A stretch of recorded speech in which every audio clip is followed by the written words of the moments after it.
Eu vou pedir que vocês abram as suas Bíblias no livro de Deuteronômio, capítulo 12. Vamos ler essa passagem a título de leitura devocional e dela também nós faremos algumas considerações, na verdade nela, e aí a gente já faz essa leitura para que assim nós nos inteiremos do que Deus nos diz aqui no texto sagrado. Deuteronômio, capítulo 12. Abram, por favor, assentados como vocês estão, versículos 29 até o versículo de número 32. Deuteronômio, capítulo 12, versículos 29 até o versículo de número 32. Assentados como vocês estão, vamos proceder com a leitura do texto sagrado.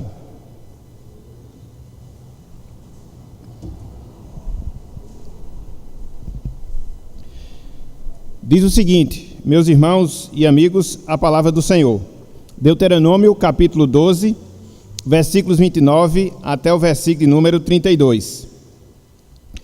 Quando o Senhor, teu Deus, eliminar de diante de ti as nações, para as quais vais para possuí-las, e as desapossares, e habitares na sua terra, guarda-te, não te enlaces com imitá-las, após terem sido destruídas diante de ti, e que não indagues acerca dos seus deuses, dizendo: assim como serviram estas nações aos seus deuses, do mesmo modo também farei eu. Não farás assim ao Senhor teu Deus, porque tudo o que é abominável ao Senhor e que ele odeia, fizeram eles a seus deuses, pois até seus filhos e suas filhas queimaram aos seus deuses. Verso 32. Tudo o que eu te ordeno, observarás, nada lhe acrescentarás, nem diminuirás. Verso 32. Tudo o que eu te ordeno, observarás, nada lhe acrescentarás, nem diminuirás. Até aqui, até o versículo 32, que o Senhor nos abençoe e que Ele aplique em nossos corações a sua santa e bendita palavra. Amém. Meus irmãos, meus amigos, imaginemos a seguinte situação. Hoje, dia do Senhor, domingo, logo mais à noite, quando nós nos reunirmos para adorar corporativamente ao Senhor, iniciamos o nosso trabalho de louvor, iniciamos o nosso trabalho de adoração, nos benzendo e fazendo o sinal da cruz. Imagine só uma situação como essa. Ato contínuo, no momento em que nós estivermos louvando a Deus, através dos cânticos, através dos louvores, a congregação não só canta, mas ela começa a dançar, começa a gritar, começa a pular, com toda, entre aspas, alegria e vibração. Chega um instante da pregação, e ao invés de lermos a palavra do Senhor e de expormos o Evangelho de Cristo, nós fazemos uma peça teatral aqui à frente de alguma passagem que nós encontramos nas Escrituras Sagradas.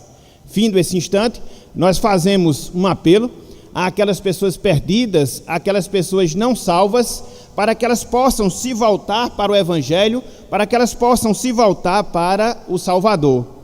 Antes de nós concluirmos o nosso trabalho, nós pegaríamos, através dos nossos oficiais, óleo vindo de Israel e ungiríamos cada um dos irmãos, cada um dos amigos, e assim despediríamos essas pessoas para as suas casas, para os seus lares. Imaginem só essa situação. Imaginem só essa circunstância. E diante disso, a pergunta que fica é: isso seria um culto? Diante disso que nós colocamos e trouxemos aqui para a nossa reflexão, tudo o que foi realizado nele, de acordo com o que nós destacamos, corresponderia aos requisitos que Deus exige para a sua adoração, para o seu culto e culto público? Como nós, meus irmãos, como nós, minhas irmãs, contestaríamos tais práticas se é que temos como retrucar tais práticas, tais invenções, tais atitudes. Diante disso, se faz necessário abordarmos também um item extremamente importante quando você estuda sobre a adoração, de maneira específica, quando você estuda sobre a adoração pública, ou seja, os elementos que devem compor, os elementos que devem estar presentes nessa adoração, nesse louvor corporativo. Nós estudamos nos últimos domingos o momento de adoração, ou seja, no domingo, dia do Senhor. Nós estudamos nos últimos domingos o local de adoração, quando os crentes se reúnem para assim prestar o seu louvor, para assim prestar a sua gratidão a Deus.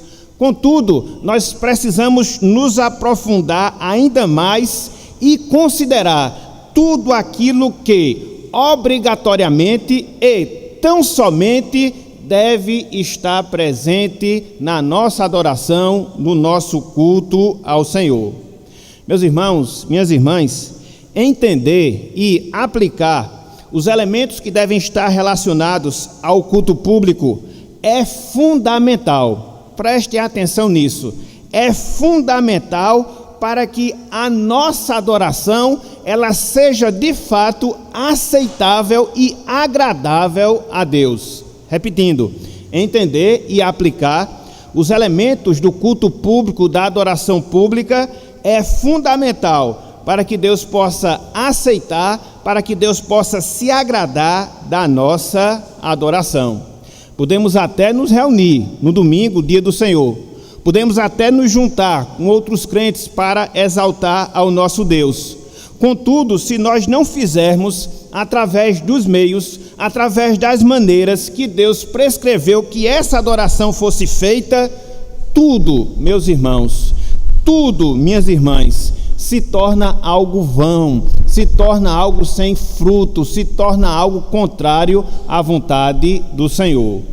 Por isso, nessa manhã de hoje, eu queria que nós considerássemos, na verdade, dessemos uma visão geral acerca desse item relacionado ao tema da adoração pública, ou seja, os elementos, aquilo que deve existir, aquilo que deve compor a nossa adoração pública, a nossa adoração ao Senhor.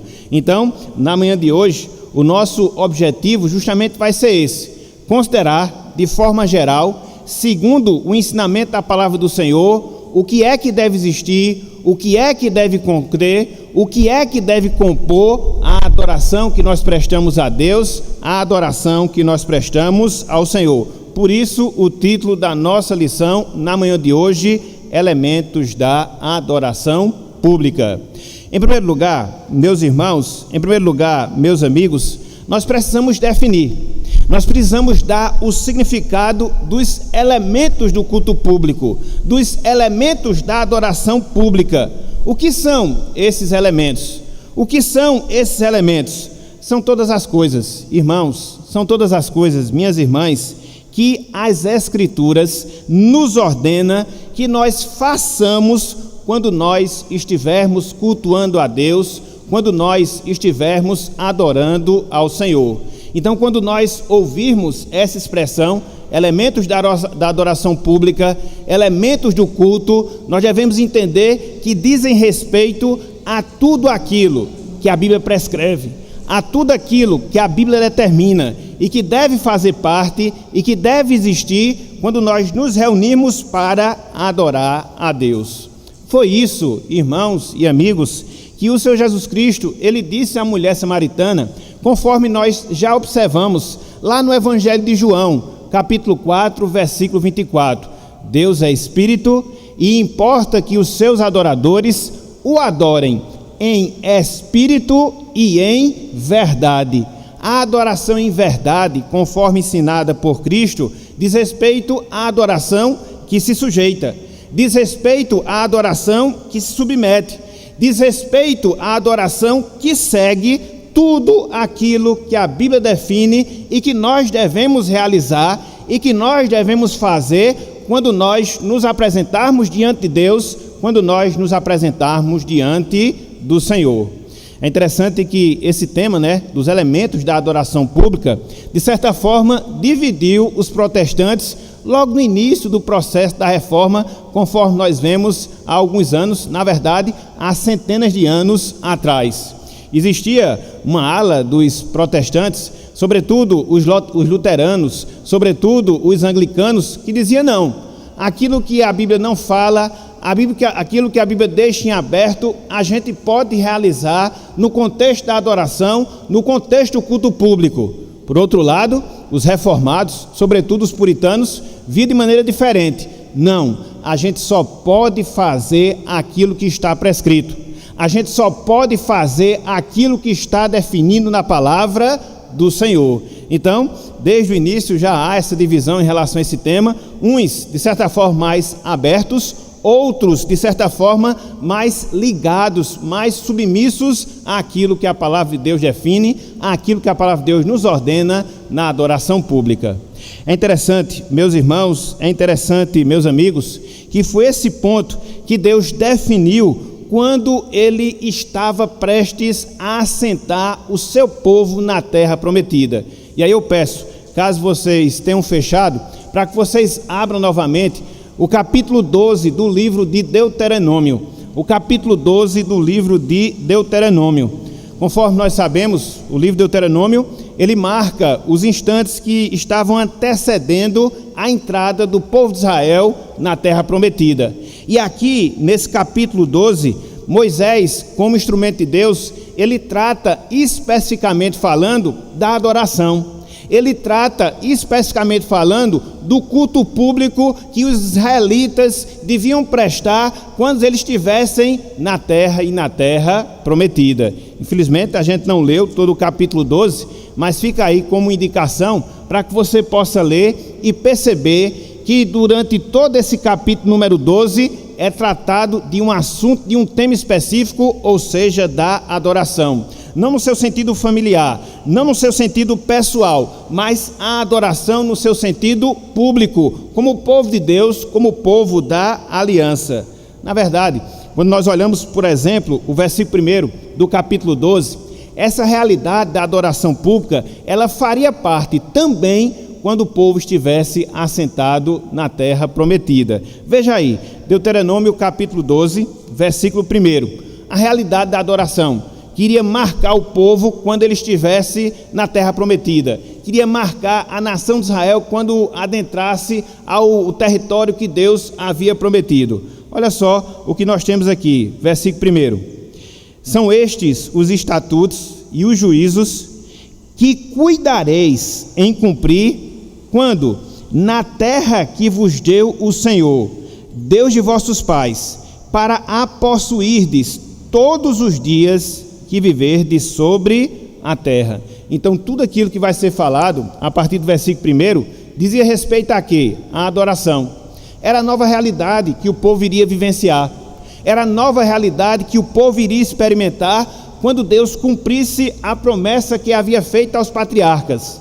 Vocês estão na terra prometida, eu cumpri aquilo que havia falado e agora vocês me adorarão, e agora vocês prestarão culto a mim, segundo aquilo que eu determinar para vocês.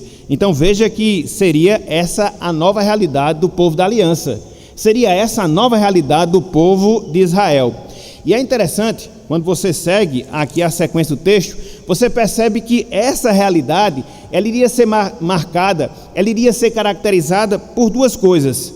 Ou seja, os israelitas, o povo de Deus, deveriam colocar para trás toda a adoração pagã que marcava aqueles habitantes, aqueles moradores que habitavam naquela terra antes do povo de Israel possuí-la, e também a necessidade que o povo de Israel teria, a partir desse instante, de se voltar para Deus, de se voltar para o Senhor, de cultuar a Deus, de cultuar ao Senhor. Veja o que nós temos aí, versículos 2, versículo 3 e também o versículo 4. Diz o seguinte: Deus falando para o povo de Israel: destruirei por completo todos os lugares onde as nações que ides desapossar serviram aos seus deuses, sobre as altas montanhas, sobre os outeiros e debaixo de toda árvore frondosa. Então, tire isso da terra que eu vou dar a vocês. Aqueles locais onde os pagãos adoravam as falsas divindades devem ser extintos, devem ser exterminados. Sejam eles nas altas montanhas, sejam eles nos outeiros, sejam eles debaixo de qualquer árvore frondosa, que eram os lugares que marcavam a adoração idólatra daqueles povos, daquelas nações. Mas não só isso, versículo 3: deitareis abaixo os seus altares, e despedaçareis as suas colunas, e os seus postes ídolos queimareis, e despedaçareis as imagens esculpidas dos seus deuses, e apagareis o seu nome daquele lugar. Então haveria uma verdadeira purificação espiritual. A terra é de vocês, só que tem que ser desarraigada dessa terra tudo aquilo que relembrar a adoração pagã. Tudo, absolutamente tudo. E ao invés disso, o que é que vocês devem fazer? Versículo 4: não fareis assim para com o Senhor vosso Deus. Então, por um lado, eles teriam de tirar tudo aquilo que era pagão. Por outro lado, ele teria que inserir tudo aquilo que dizia respeito à adoração a Deus, à adoração ao Senhor. E é interessante que dentro dessa nova realidade de adorar a Deus, dentro dessa nova realidade de adorar ao Senhor, todo e qualquer paganismo, meus irmãos, deveria ser extinto, deveria ser exterminado. Vejam aí, versículo 13, olha só o que Deus aqui nos diz: guarda-te, não ofereças os teus holocaustos em todo lugar que vires. Era uma prática pagã. Versículo 29, que foi o texto que nós vimos até o versículo 31. Quando o Senhor teu Deus eliminar de diante de ti as nações, para as quais vais para possuí-las, e as desapossares, e habitares na sua terra, guarda-te, não te enlaces com imitá-las, após terem sido destruídas diante de ti, que não indagues acerca dos seus deuses, dizendo: assim como serviram estas nações aos seus deuses, do mesmo modo também farei eu.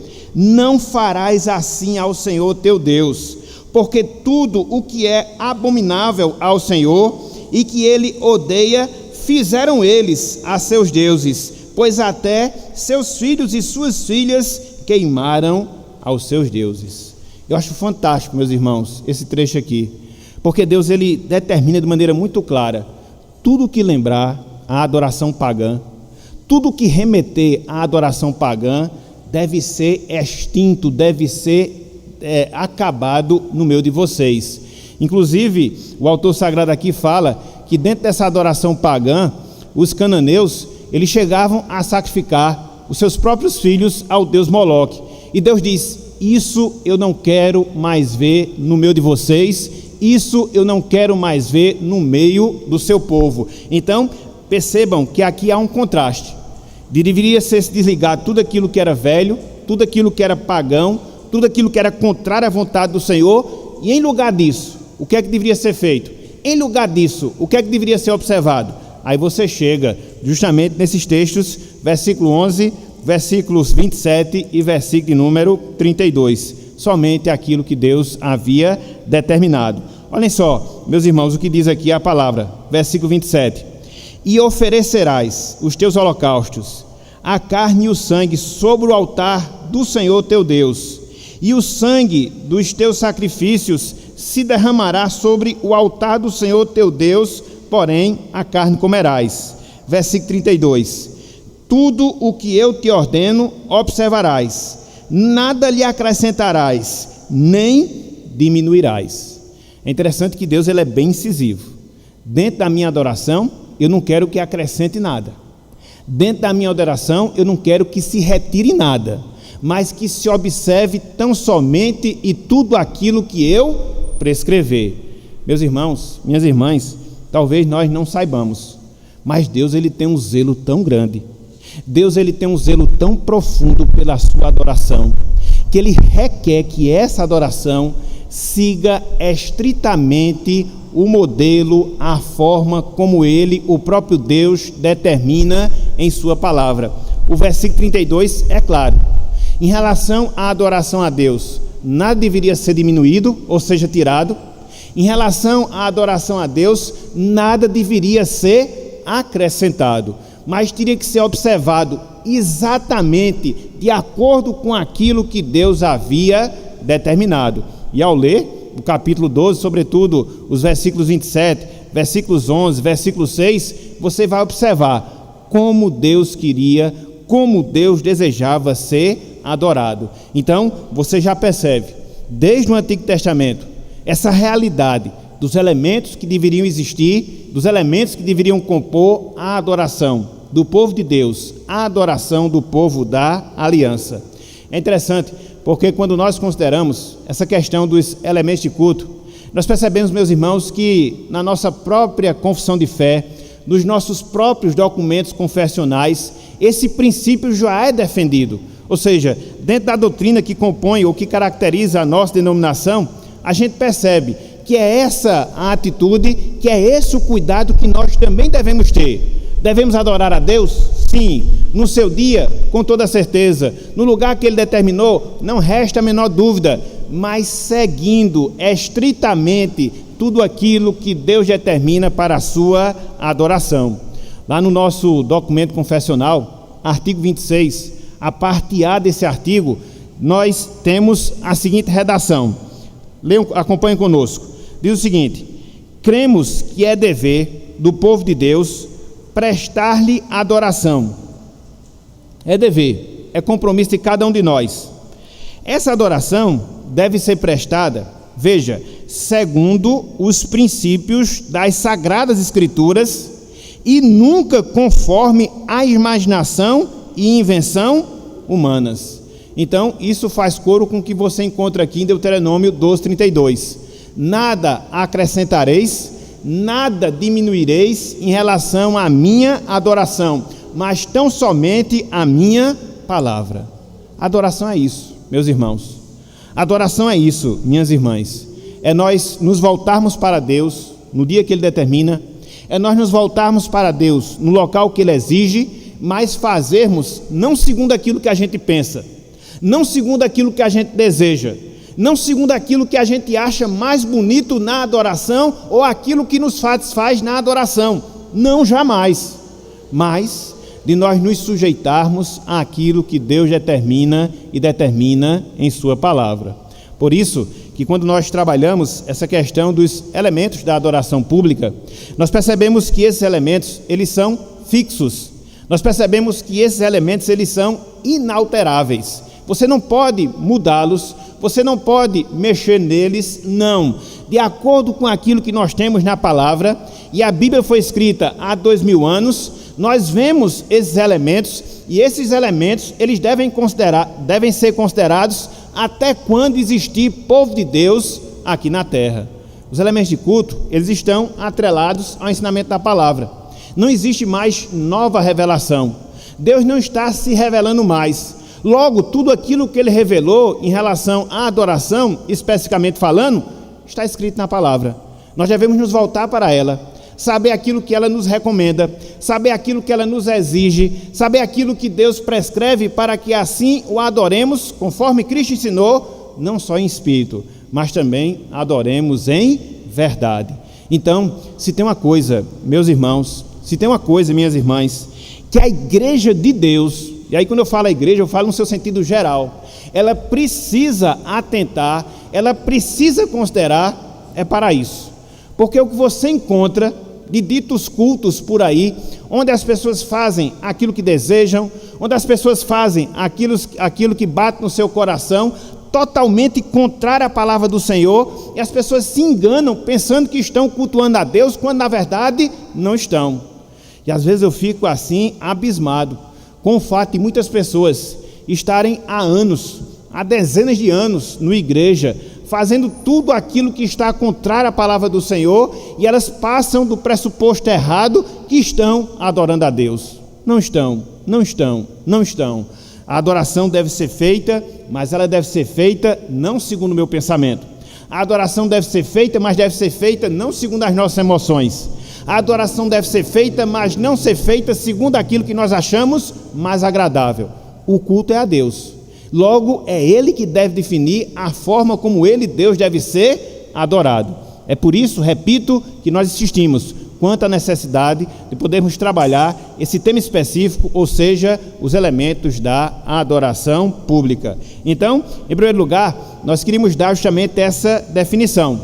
Mas não só isso. Em segundo lugar, meus irmãos, em segundo lugar, meus amigos, eu queria que nós atentássemos para as razões de nós termos que ter os elementos que conduzam a nossa adoração, que conduzam o culto que nós prestamos e prestamos a Deus.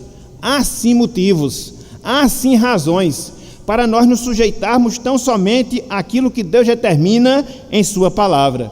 Talvez quando a gente toque nesse assunto e enfatiza a necessidade de seguirmos os elementos prescritos para a adoração, a gente possa ver isso como algo rígido, a gente possa ver isso como algo legalista, a gente possa ver isso como algo monótono, a gente possa ver isto como algo mecânico, mas não é, meus irmãos, mas não é, minhas irmãs, porque quando nós nos voltamos para a palavra, quando nós estudamos a Bíblia Sagrada, nós percebemos facilmente que é justamente assim que Deus ele requer, por algumas razões, por alguns motivos, e eu queria chamar a atenção pelo menos a duas razões, a dois motivos que nos obrigam a seguir tão somente os elementos que Deus determina para a sua adoração. E quais são essas razões? E quais são esses motivos? Em primeiro lugar, por causa da imaginação pecaminosa do homem. Em primeiro lugar, por causa da imaginação pecaminosa do homem. A Bíblia, meus irmãos, meus amigos, ela é muito clara em mostrar a abrangência e os efeitos danosos do pecado na vida da humanidade. A Bíblia é muito clara em mostrar a abrangência e os efeitos danosos do pecado na vida humana. É por isso que lá em Romanos, capítulo 3, versículo 23, o apóstolo Paulo diz: todos pecaram e carecem da glória de Deus. Todos pecaram e estão aquém de glorificar a Deus, fazendo uma tradução mais literal. E isso automaticamente corrompeu as emoções. Isso automaticamente corrompeu a razão humana. Por isso, se você deixar a cargo do próprio homem aquilo que ele acha correto, aquilo que ele deseja, aquilo com o qual ele se apraz, para que assim você possa ter adoração a Deus, automaticamente tudo aquilo que você fizer vai estar afetado pelo pecado, porque o homem está afetado pelo pecado. É por isso que o homem não pode definir essas regras. É por isso que o homem não pode definir os elementos pelos quais Deus deve ser adorado, porque ele foi atingido pelo pecado. As suas emoções foram atingidas, a sua razão foi atingida. Logo, tudo o que ele fizer estará assim também contaminado pelo pecado. Então, é nesse sentido, meus irmãos, é nesse sentido, minhas irmãs, que Deus ele vem ao nosso auxílio. E ele veio ao longo de todas as Escrituras para mostrar o que é que deve existir, para mostrar o que é que deve compor, para mostrar aquilo que ele se alega na nossa adoração, com aquilo que ele se alegra na nossa adoração. A nossa imaginação, os nossos desejos, os nossos sentimentos, eles foram e continuam sendo afetados e afetados pelo pecado. E é interessante porque quando você olha para a palavra de Deus, você percebe vários exemplos de quando os homens foram deixados ao seu bel prazer em relação à adoração, as distorções que eles fizeram, as coisas erradas que eles provocaram, e assim chamando para si o juízo de Deus. E aqui eu queria chamar a atenção a alguns desses exemplos. O primeiro deles é a adoração corrompida que a gente observa no rei Jeroboão. O primeiro deles, a adoração corrompida do rei Jeroboão. Abram, por favor, aí, meus irmãos. 1 Reis, capítulo 12. 1 Reis, capítulo 12. E aqui eu vou fazer até uma correção. Eu aproveitei e deixei esse texto para fazer até uma correção do que nós falamos, salvo engano, domingo passado. Em determinado momento do estudo, nós dissemos que a cidade de Jerusalém, a cidade de Samaria, depois da divisão dos reinos entre Reino do Norte e Reino do Sul, elas se constituíram nas capitais de adoração. Jerusalém sim, Samaria não, pelo menos no primeiro momento. só depois de 180 anos. Então a gente vai ver aqui que as duas cidades que são colocadas como centro de adoração do Reino do Norte, depois da divisão, são outras, e não é a cidade de Samaria. Então, só uma observação, Samaria foi 180 anos depois da divisão dos reinos, mas não no momento inicial, no instante inicial. Então é só essa observação que é interessante para que a gente possa ter a compreensão mais exata. Abram aí, 1 Reis, capítulo 12, versículo 25 até o versículo de número 33.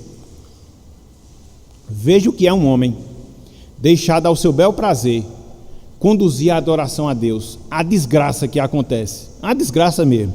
Veja, versículo 25 em diante, acompanhe conosco. Jeroboão edificou Siquém, na região montanhosa de Efraim, e passou a residir ali. Dali edificou Penuel. Então, Jeroboão foi o primeiro rei do Reino do Norte, quando houve a divisão, Reino do Sul, Reino do Norte.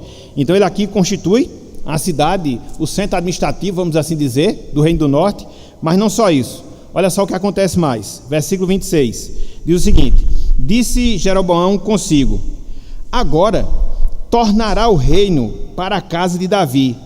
Se este povo subir para fazer sacrifícios na casa do Senhor, no caso aqui em Jerusalém, o coração dele se tornará a seu senhor, a Roboão, rei de Judá, e me matarão, e tornarão a ele, ao rei de Judá.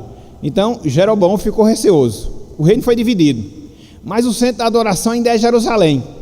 Se o povo continuar adorando lá, mais cedo ou mais tarde eles vão me desapossar do reino, vão me matar, porque haverá essa identidade religiosa, haverá essa identidade em termos de nação, e aí depois o reino vai se unificar de novo. Então, movido pelo egoísmo, movido pelo receio de perder a sua colocação de rei, e sobretudo pelo seu coração enganoso, ele começa a mudar e inventar todo um novo sistema de adoração a Deus, contrário àquilo que Deus determina na sua palavra.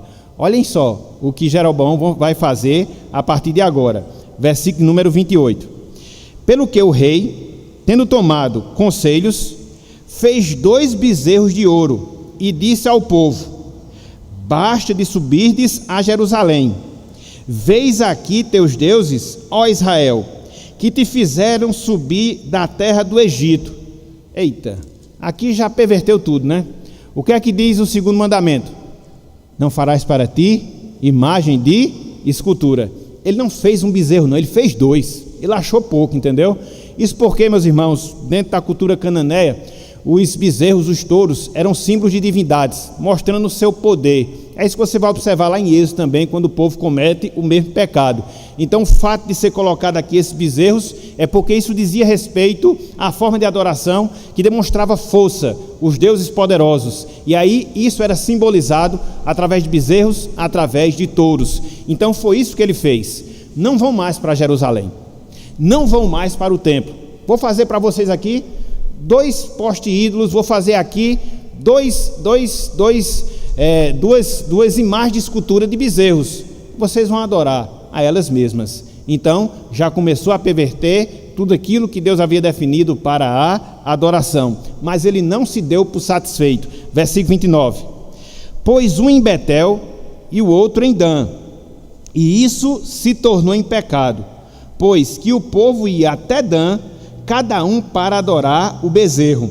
Então ele pegou os 2 bezerros, colocou um na cidade de Betel, outro na cidade de Dan, e aí subdividiu, né?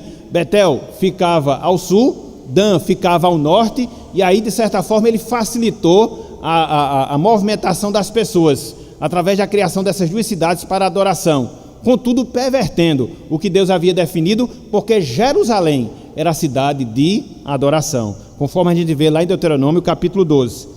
E ele segue, versículo de número 31. Jeroboão fez também santuários nos altos, e dentre o povo constituiu sacerdotes, que não eram dos filhos de Levi. Aqui ele perverteu outra coisa. Conforme nós observamos lá em Levítico, conforme nós observamos lá em Êxodo, somente os levitas deveriam constituir aquilo que nós chamamos de raça sacerdotal, como acontecia com Arão. como aconteceu com os descendentes de Arão. Aqui ele já desobedeceu e disse, não vai ser mais necessário ser levita. Qualquer um pode ser. E a gente vai ver lá na frente o que é que ele faz por causa disso.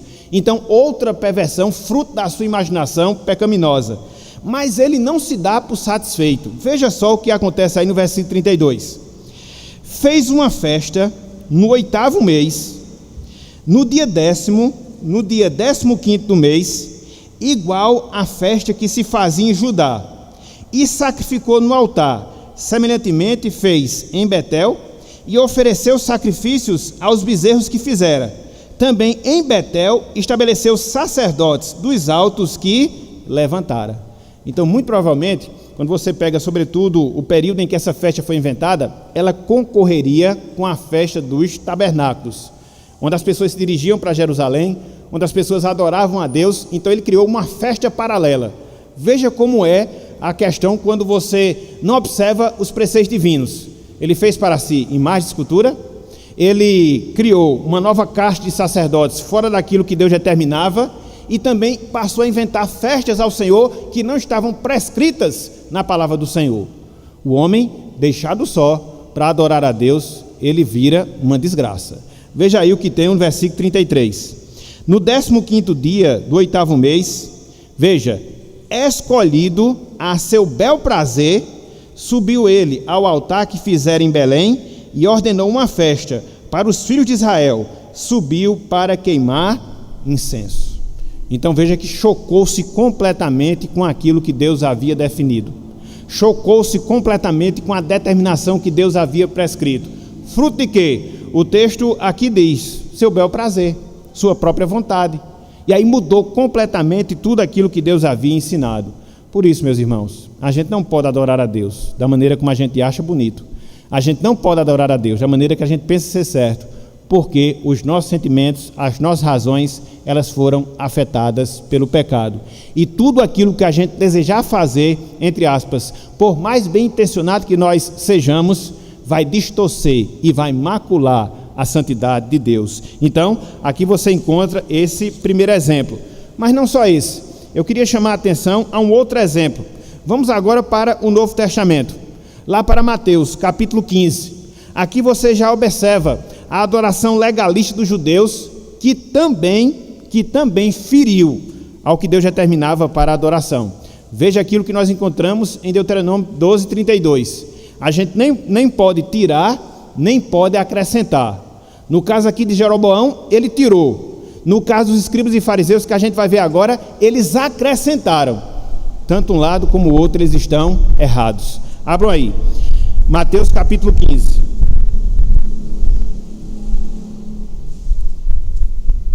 Versículos 8 e 9.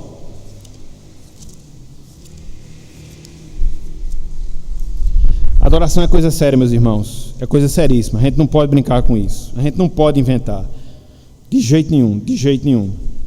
Veja, versículos 8 e 9. Mateus capítulo 15.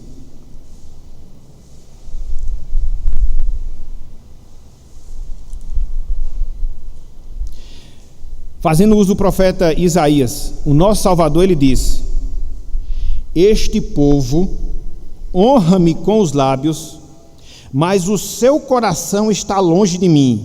Verso 9. E em vão me adoram, ensinando doutrinas que são preceitos de homens. A adoração, ela pode ser vã quando o homem acrescenta coisas que não estão relacionadas a essa adoração. E quando você vai observar todo esse contexto do capítulo 15, você percebe justamente isso. Nos versículos 1 e 2, os escribas, os fariseus, eles recriminaram Cristo porque os seus discípulos não lavavam as mãos antes da refeição. É interessante porque quando você observa o Antigo Testamento, sobretudo o livro de Levítico, existiam determinações que Deus fazia quanto à necessidade de se lavar as mãos antes das refeições, que era quando você tocava no morto ou quando você tocava em uma mulher num período de regra.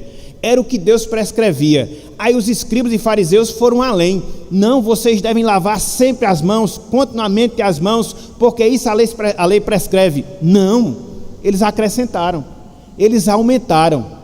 E aí Cristo ele rebata aquela hipocrisia deles com a atitude que eles tinham. De quê? Que é o que Cristo vai falar entre os versículos 3 a 6. De não estarem cumprindo, no caso, os escribas e fariseus, com a obrigação de honrar os seus pais, porque na sua concepção, tudo aquilo que eles tinham, tudo aquilo que eles possuíam, eram consagrados a Deus, era corbã, como nós encontramos na narrativa de Marcos. E aí Cristo diz: isso está errado, vocês estão acrescentando as ordenanças divinas, vocês estão acrescentando coisas novas àquilo que Deus havia prescrito, a adoração de vocês ela é vã, vocês estão ensinando preceitos que são humanos. Então vejam, meus irmãos, que tanto você pode desembocar para a idolatria, como também você pode desembocar para o formalismo frio e se afastar completamente da adoração a Deus. Aqui você observa os dois extremos. O primeiro extremo, lá de Jeroboão, desvirtuar o povo caindo na idolatria. Aqui você observa um outro extremo, de acrescentar, baseado nas tradições humanas, aquilo que Deus não havia determinado para que houvesse ou para que tivesse de ser feito. Tanto uma atitude como outra, elas estão erradas. A gente nem pode tirar e também não pode acrescentar nada à regra que Deus determina para a sua adoração. Então, mais um exemplo. Outro exemplo, abram aí, Colossenses capítulo 2. É interessante que você lê essas passagens, mas via de regra você não relaciona com culto, né? E aí você termina tendo um entendimento um tanto quanto limitado e não vê essa seriedade. Que seriedade? De inventar coisas para adorar a Deus. A gente não precisa fazer isso. A gente já tem um manual de adoração. Qual é o nosso manual de adoração? É a Bíblia. E o que é que a gente deve fazer? Estudá-la, para aprender o que Deus determina na adoração ao seu nome. Então veja outro problema aqui. Colossenses capítulo 2. Abra aí, por favor. Versículo 16 até o versículo número 18.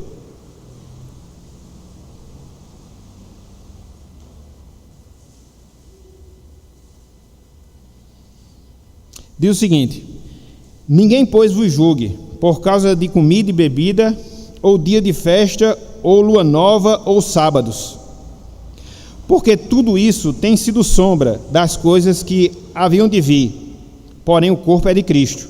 Verso 18: ninguém se faça árbitro, juiz contra vós outros, pretextando humildade e culto dos anjos, baseando-se em visões, enfatuado, sem motivo algum, na sua mente carnal. A igreja de Colossos, ela enfrentava aquilo que a gente chama de heresia de Colossos. Ou seja, um grupo se levantou naquela igreja, não todo mundo, mas um grupo, e aí começaram a misturar conceitos gnósticos com conceitos judaicos. E aí envolvia tudo, a questão de dietas alimentares, a questão de celebração das festas do Antigo Testamento, que não haviam mais necessidade de serem celebradas, até mesmo culto aos anjos que guardavam na visão dele a santidade de Deus. Invenções humanas, invenções carnais dos seres humanos. Havia esse problema e Paulo procura corrigir. Então veja, meus irmãos, como isso é sério. Veja, minhas irmãs, como a gente deve ser criterioso na adoração. Qualquer coisinha que a gente se afaste da palavra, a gente vai desembocar em heresia. Foi o que aconteceu aqui na igreja de Colossos. E por isso Paulo corrige, e por isso Paulo exorta: abandone essas práticas. Isso não é culto a Deus. Isso pode até transparecer uma certa humildade, mas na verdade se choca com aquilo que eu ensino na minha palavra. Então, por quais razões, meus irmãos? Por quais razões, minhas irmãs, a gente deve ter os elementos de culto definidos pela palavra de Deus? Porque o homem, quando deixado à livre vontade sua, a sua livre escolha, sempre perverterá todas as formas de adoração a Deus. Foi o que nós vimos com Jeroboão, foi o que nós vimos com os escribas e fariseus, e também aqui com os colossenses. É a primeira razão, é o primeiro motivo. Mas não só isso. Em segundo lugar, nós devemos nos pautar pelos elementos que Deus nos dá para a sua adoração, por causa da soberania de Deus. Nós devemos seguir somente os elementos que Deus prescreve para a sua adoração, porque Ele, Deus, é soberano. É um dos seus atributos, é uma das suas prerrogativas. Ele é o nosso Rei soberano. E como Rei soberano que é, Ele mesmo define a maneira através da qual Ele, Deus, deve ser adorado. Essa é a visão. meus irmãos. Esse é o entendimento, minhas irmãs, que a gente tem de Deus quando nós olhamos para as Escrituras Sagradas. De maneira aqui bem rápida, eu queria chamar a atenção para 2 textos do livro dos Salmos, mostrando Deus como rei, mostrando Deus como soberano, como nosso rei, como nosso soberano, e por isso ele determina a forma como deve ser adorado. Ele tem essa prerrogativa. Abram aí, Salmo de número 50.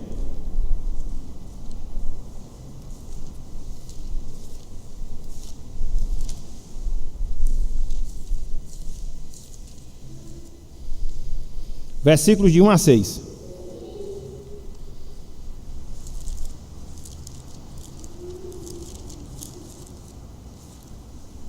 Eu acho fantástica essa visão aqui que a gente tem de Deus no Salmo. Ela nos faz entender a nossa insignificância, o nosso nada, e por isso a gente tem que se voltar em humildade e ver aquilo que Deus requer de nós para a sua adoração. Veja, Salmo 50. Fala o poderoso, o Senhor Deus, e chama a terra desde o levante até o poente. Desde Sião, excelência de formosura, resplandece Deus. Vem o nosso Deus e não guarda silêncio. Perante ele, Deus, arde um fogo devorador. A seu redor esbraveja grande tormenta. Veja, versículo 4. Intima os céus lá em cima e a terra para julgar o seu povo. E diz: congregai os meus santos, os que comigo fizeram aliança, por meio de sacrifícios. Os céus anunciam a sua justiça, porque é o próprio Deus quem o que julga. É interessante, você pode olhar aqui, mas aqui está falando de Deus como juiz. É porque no mundo do Oriente Antigo, o rei acumulava função. Ele era tanto rei no sentido de comandar a nação, como também era juiz para julgar a nação. Estão lembrados de Salomão? Que foi levado aquelas 2 mulheres para ele pudesse julgar a questão de quem pertenceria ao filho. Então, você observa que no mundo antigo, o rei, ele acumulava prerrogativa, não só de comandar, não só de ser o comandante maior da nação, mas também de ser o juiz da nação. Então aqui Deus é colocado como nosso rei, Deus é colocado como nosso soberano. Então nessa condição, Deus é que determina a sua adoração. Mais adiante, Salmo 99. Salmo 99. Às vezes a gente lê, né, esses textos de Salmos e não atenta para esses aspectos que são fundamentais. Salmo 99, versículos de 1 a 3.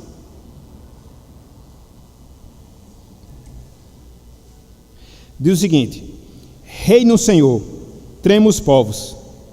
Ele está entronizado acima dos querubins, abale-se a terra. O Senhor é grande em Sião, e sobremodo elevado acima de todos os povos. Celebrem eles o teu nome, grande e tremendo, porque é santo. Veja a visão de Deus aqui, como aquele que é soberano, como aquele que é majestoso. E o que é que nós somos? Apenas servo. Já pensaram, meus irmãos, de um servo definir a forma como o Senhor deve ser adorado? No Antigo Testamento havia muito essa relação daquilo que a gente chama de suzerania e vassalagem. Existia guerras entre reinos e reinos. Quando um reino se tornava vencedor, ele era o suzerano, o comandante. E o reino vencido era o quê? Era um vassalo. E aí ele se sujeitava àquele rei e que ele perdeu a guerra. E aí o rei vencedor determinava a forma como o rei vencido deveria servi-lo. Então às vezes a gente quer inverter a situação. Nós somos os servos e queremos determinar a forma como nosso rei soberano deve ser adorado. Pense numa prepotência, pense no orgulho, é até uma contradição, não pode. O rei que é vencedor, o rei soberano é quem define a adoração, não somos nós. Nós somos servos, os conquistados, os vencidos. Então a gente não pode definir a forma como Deus deve ser adorado.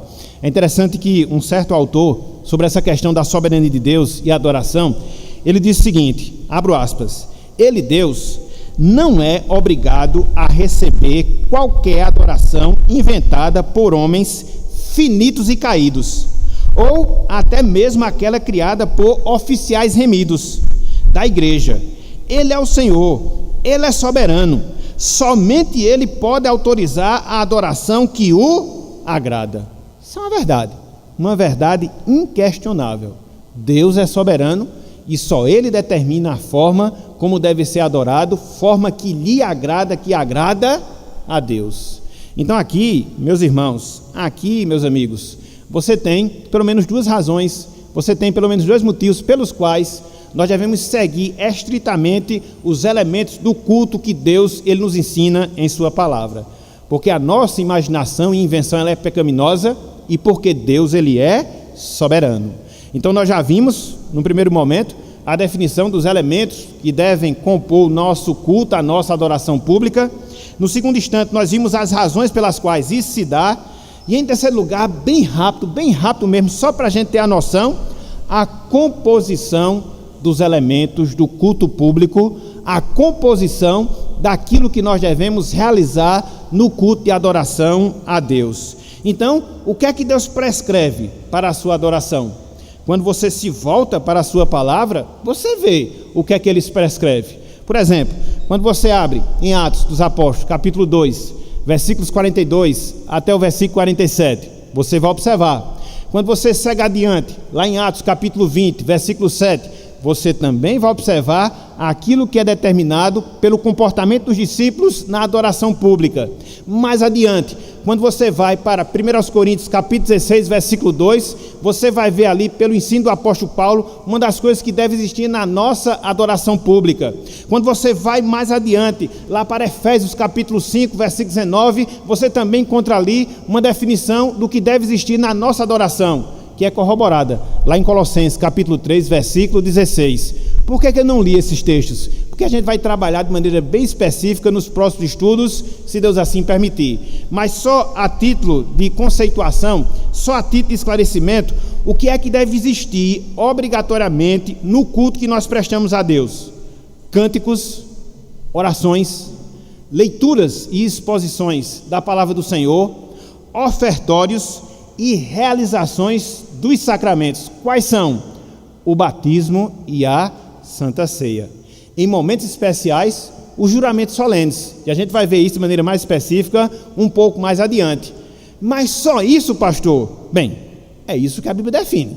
Se você quiser aumentar, você pode até aumentar, mas saiba que você estará contrariando a palavra do Senhor. Mas a gente vai fazer isso sempre? Sim, a palavra de Deus ela já foi revelada, a revelação já cessou, até onde eu sei, não foram compostos outros livros que ensinassem acerca de novas formas de adoração, então se restringe a isso: cânticos, orações, leitura e exposição da palavra de Deus, ofertório e realização dos sacramentos, batismo e Santa Ceia, e em ocasiões especiais, juramentos solenes. E aí eu vou mostrar quais são esses juramentos. E é interessante porque o nosso documento de fé, ele se harmoniza de maneira muito perfeita com essa realidade. Lá no artigo 26, só que na parte B, a gente lê o seguinte, abro aspas: a adoração que prestamos a Deus através dos cultos devem constar de cânticos, orações de louvor, intercessória, de consagração, de confissão, de gratidão, pregações, instruções e aconselhamentos, sempre dentro de princípios bíblicos, evidenciando um culto racional, segundo o ensino do apóstolo Paulo. E aqui cita Romanos 12, 1 e 2 e Colossenses 3, 16. É isso, meus irmãos. Então é por isso que nós somos congregacionais conservadores. Dentre várias coisas, por causa da nossa forma de cultuar a Deus, que se você analisar, se diferencia de alguns grupos, e às vezes é até estranha, mas quando você entende à luz das Escrituras, você percebe que reflete o ensinamento que nós temos na palavra de Deus. Então, concluindo o nosso estudo na manhã de hoje, não obstante sua grandeza e perfeição, Deus, meus irmãos, meus amigos, Ele requer uma adoração simples, mas simples mesmo, através da palavra, através da oração, através dos cânticos, através do ofertório, através da Santa Ceia. E é justamente por causa disso que essa adoração, ela está acessível a todos nós. Deus não nos exige fazer coisas que sejam difíceis, virar cambalhota, pular.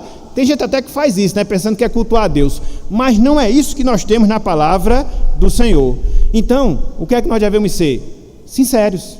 E o que é que nós devemos fazer? Nos sujeitar àquilo que Deus soberanamente prescreve na sua palavra. Por isso, meus irmãos, por isso, minhas irmãs, como aplicação para nós, nos alegremos, nos regozijemos com essa forma, entre aspas, simples, como Deus deve ser adorado, mas que refleta a sua vontade, reflete o seu propósito para as nossas vidas. É tão bom quando a gente abre a palavra e lê o que Deus nos ensina através dela. É fantástico quando nós expomos a verdade de Deus e aprendemos do seu caráter, aprendemos da sua obra, aprendemos da sua vontade para as nossas vidas. É tão maravilhoso quando nós entoamos cânticos ao Senhor, expressando justamente a nossa gratidão, expressando a sua grandeza, expressando a nossa significância. É tão bom quando nós participamos dos sacramentos, do batismo que nós já passamos, da Santa Ceia que constantemente nós realizamos, nos voltando para o Calvário, para aquele instante de sofrimento e dor que Cristo ele realizou para assim poder adquirir a nossa salvação. As orações que nós fazemos a Deus no culto público, entendeu? Agradecendo pelas suas bênçãos, clamando pelo seu perdão, clamando pela sua graça, o ofertório que testemunha que nós somos administradores de Deus e que nada não nos pertence, mas pertence tão somente ao Senhor. Oh, meus irmãos, que coisa boa, que coisa maravilhosa. Talvez a grande questão é que a gente não saiba por que faz todas essas coisas. Talvez a grande questão é que a gente é mecânico e nunca fizemos perguntas, mas por que isso? É o que eu sempre gosto de dizer, nós devemos ser críticos, perguntar por que a razão disso, por qual motivo nós fazemos aquilo, por que é dessa forma, por que é dessa maneira, e termos respostas que realmente venham corresponder às nossas necessidades. A gente precisa ter esse questionamento, para que a gente não faça as coisas aleatórias, mas a gente faça as coisas seguindo aquilo que Deus determina, seguindo aquilo que Deus ele nos exige através da sua palavra, e rechaçar toda e qualquer adoração que não seja prescrita pelas Escrituras, porque hoje tem invenção, meus irmãos, mas tem invenção mesmo, e ai de quem for criticar. O que é que você tem a ver com minha vontade? Eu acho que eu devo adorar a Deus assim, mas não é assim, não é dessa forma. Quem é você para inventar uma forma que Deus deve ser adorado? Quem é você? Você não é ninguém. Então, nós precisamos considerar, rechaçar e não permitir que o nosso culto ele se torne um culto desagradável a Deus por acréscimos, por invenções que não condigam com aquilo que ele determina em sua palavra. Porque às vezes acontece isso. Às vezes basta apenas a mudança de um líder para que tudo possa mudar completamente. As invenções vêm, as novidades acontecem e o povo silencia, não pede razão, não criticam, não questionam, e os erros vão entrando, e aí chega nessas aberrações que nós temos nos nossos dias. Por isso estudamos, e por isso nós estamos estudando essas coisas, para que a gente possa pautar o nosso culto, para que a gente possa pautar a nossa adoração, tão somente por aquilo que Deus determina em sua palavra. Ok, meus irmãos? Então, nos próximos domingos, a gente vai ver como é que a Bíblia entra no culto, como é que as orações entram no culto, como é que o cântico entra no culto, como é que os sacramentos entram no culto, como é que o ofertório entra no culto. A gente vai ver como é que funciona, e aí vai ser maravilhoso, porque a gente vai entender por que nós temos o culto da maneira como nós temos, pelo menos hoje, né? Pelo menos hoje. Então, que Deus ele nos abençoe, que Ele aplique a sua santa palavra e que Ele nos auxilie cada vez mais, para que nós nos sujeitemos somente à Bíblia, como diziam os reformadores, sola Escritura, somente a Escritura, também para definir a nossa adoração. Portanto, que Ele nos abençoe e que seja conosco ao longo da nossa caminhada. Amém.